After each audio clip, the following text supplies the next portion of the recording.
What's up, geeks and gamers? It's Odin coming back with another video, and today we've got the box office breakdown for this weekend of January 31st to February 2nd. And to no surprise, Bad Boys for Life is once again on top of the new releases, with 1917 coming in at number 2 and Doolittle of all films coming in at $7.7 million at number 3. But the big news story today, of course, is dealing with a couple of films, one of which is Star Wars: Rise of Skywalker, which, remember, we previously covered on the channel the fact that Star Wars: Rise of Skywalker is set to have one of the worst drop-offs, one of the worst 50-day drop-offs in cinematic history, and sure enough, it has lived up to the name, and it will come in around the 3 mark when it comes to the rankings of the worst drop-offs in cinematic history, coming in just underneath Avengers Endgame's drop-off with 98.2% drop-off, so a little bit higher of a drop-off than what they projected. The original projection for it, based on Box Office Mojo's numbers, was around $3.4 million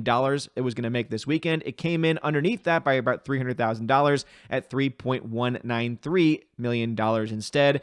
43% drop from last weekend, continuing to bleed out theaters, losing another 600 or so theaters at this point in time. But also remember that these are indeed estimates, so we'll have to wait until tomorrow when everything gets readjusted to find out if indeed it was able to make that 3.1, because it is based off of estimates for what it assumes, again, what the experts assume that it's going to make on Sunday. Just remember that it is the Super Bowl, and so therefore the numbers, the actual numbers themselves, are always going to be up in the air, because a lot of people are probably not planning to see a lot of movies today, or if they are, it's going to be a lot earlier. So we'll have to wait and see what the final number is to see where it officially falls on this chart, but it looks like it will indeed come in as being one of the worst drop-offs in cinematic history, beating Age of Ultron, and just being able to not edge out Avengers Endgame and also even Captain America Civil War. Civil War, of course, being a very good film. Endgame not being such a great film, but it makes a lot of sense. Those films made crap tons more money than Star Wars: The Rise of Skywalker did in its opening weekend, and so that's why this is one of those odd films in the list, because it made so much less.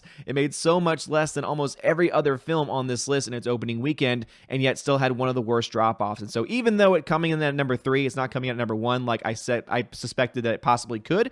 It's still not a good number, and it's still not a good situation for that film to be in. But let's talk about some of the other films that came out this weekend. Let me see if we finally get anything from Hansel and Gretel. We have not gotten anything official from them, but let's go ahead and dive into the numbers that we do have. So the Rhythm Section, the film by starring Blake Lively, that no one really ever wanted to see, made a whopping $2.8 million in the domestic marketplace, making this film at this point in time a flop. So we have yet another flop coming out from the box office, and this, of course, is starring Blake Lively as a mother who loses her entire family and is trained to then be an assassin.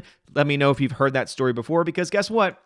That movie and that story has been told a few times now over the last 5 or so years. So I think it's interesting that, again, the audiences have no desire to see it. But to be fair, instead of just saying the wokeness killed this film, I would say that it was the title especially that killed this movie, because you hear a name like the Rhythm Section, what do you think of? Probably bands or something like that, a band competition perhaps, not oh, she's a spy and she's learning to be a spy to avenge her family.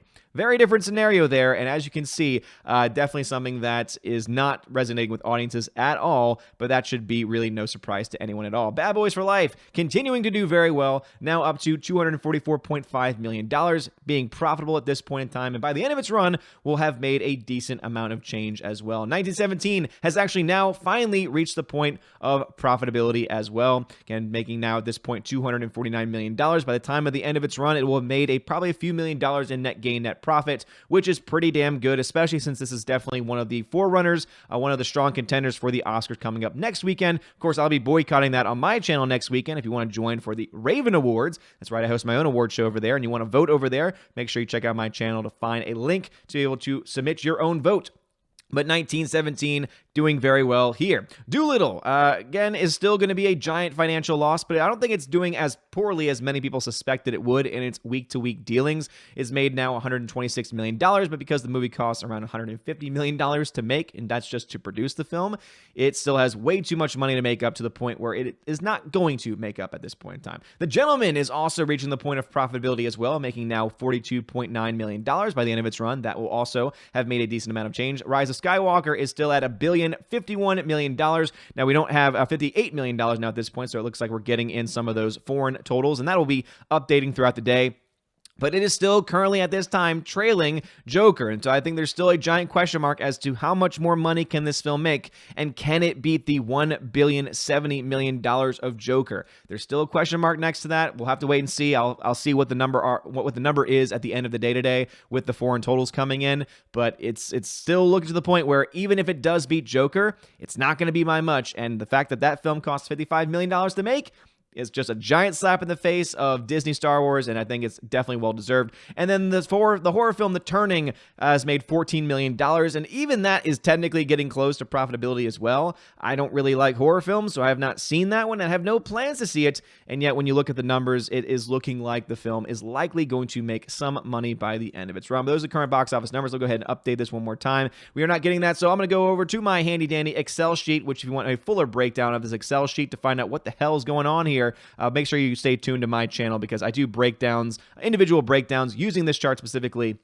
over on the main channel. So as you can see, Gretel and Hansel was not listed there, but based off of reports from Deadline, it has made at the domestic marketplace at least $6 million, $50,000, which means that it's actually going to most likely make some profit. So right now it's at negative $3.8 million, and so it doesn't really have to make up a whole lot of money, seeing that it only cost about $5 million to make the film, and from what I've been told in reviews, it looks like it costs $5 million to make. It does not look great as far as CGI and effects that they use in the movie go, but again, this is a film that I really wanted to be a complete, utter flop, but because people are always drawn to these horror films for some damn reason, there is an audience out there for it. You can literally just put any low-budget horror film in theaters, slap any name and title on it, and it's going to be guaranteed to make some profit because it just costs so little to actually make. So this is a movie that looks like it's going to make money by the end of its run, but currently still has a little bit more to make up, while the rhythm section costs a lot more money, costs $50 million to produce, meaning that with the total marketing cost, it would be around $75 million, meaning at this point in time, it's at negative $73.3 million, and it's very unlikely that that movie is going to make that money up. And so you're looking at yet another box office flop in 2020, which is pretty amazing because we've had a lot of them up to this point in time. So as I said, The Turning right now is at negative $12.5 million, and so there is definitely a case, there's definitely a scenario that the film doesn't make its money back, but just like with most horror films, as I mentioned with Gretel and Hansel, I have a feeling that it will probably end up making it back. I mean, that movie only had a $14 million budget, so I think that it is definitely going to make it up at some point in time, but we'll have to wait and see on that one. It depends on how it does, because this number right here, the 2-week total, this only includes the domestic numbers, does not include foreign market totals, so that's why currently the minimum and maximum range is still in the negative territory. But once we get the foreign numbers and I update this number, those numbers will also get updated as well. And I have a feeling that it's going to end up leading it to being, again, getting closer to profitability. But it is really cool. Bad Boys for Life, as you can see here, is now $11.7 million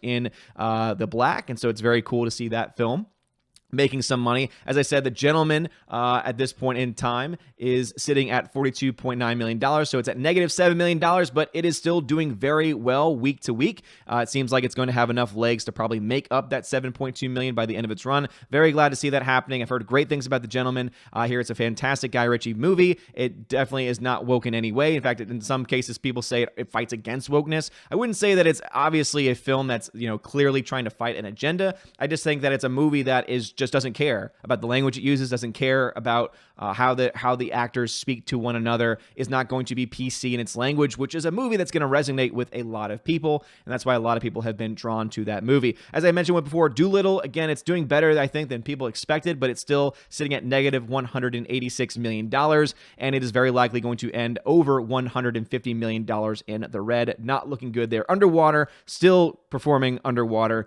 negative $76 million. Again, as I said, January 2020, right now we've got several films that are in the negative at this point in time, and I don't really see any movies at this point that are being crazy successful. Even Bad Boys for Life, as well as it's doing, is only at $11.7 million in actual net gain profit after 2 weeks, after 3 weeks at this point. And the big question mark is how much more can it actually make? And it's not going to be enough to make up for the negative loss of Dolittle. So basically, the overall box office, based on just new releases in 2020, is already still in the red. which that should go to tell you about what kind of year we could expect, especially since Disney doesn't have too many crazy large releases coming out this year, as far as a giant Star Wars movie, which again is not a sure thing anymore based on everything we've had. Of course, we'll have the Marvel releases, things like that, but I don't think it's going to be nearly as great of a year for Disney or for the entire box office if this is how we are already starting off, because there's a lot of other films that are set to come out, looking at you, Birds of Prey, that also have that potential to possibly even lose money at the box office as well. But anyway, let me know your thoughts about this. What are your thoughts about the box office? Do you think that the rhythm section is going to be able to make up its money? I highly doubt it. Do you think Gretel and Hansel will break even? Again, as I said, most likely it will at this point in time. But also, of course, the big news of the day is, what are your thoughts about the Star Wars news? Again, the fact that Star Wars is now the third worst performing after 50 days release from its opening weekend to have made over $175 million, is the third worst performing in that category, and it's just etching out against films like Endgame, which of course had a massive drop-off after 50 days because, one, it made so much money in its opening weekend, so that just makes sense, and two, because, let's just be honest, that movie was not very good, even though I know there are some people that still defend it. I'm sorry, the story is just not defendable at this point in time. And then you had other films up there like Civil War, which was a pretty good movie and just had that natural drop-off as well. So let me know your thoughts about that and all things we talked about in the comment section below. Let's see if any more updates have happened. Not yet at this point in time, but if you want to be up to date with all of this stuff and you want to find out more about how much films are going to make or lose, especially as we get the foreign numbers coming in today, please check out the Odin's Movie Blog channel. You guys are all amazing and beautiful people. Please hit the like button, hit that subscribe. It helps us out a lot. You're all amazing, beautiful people. Have a wonderful day. And as always, God bless.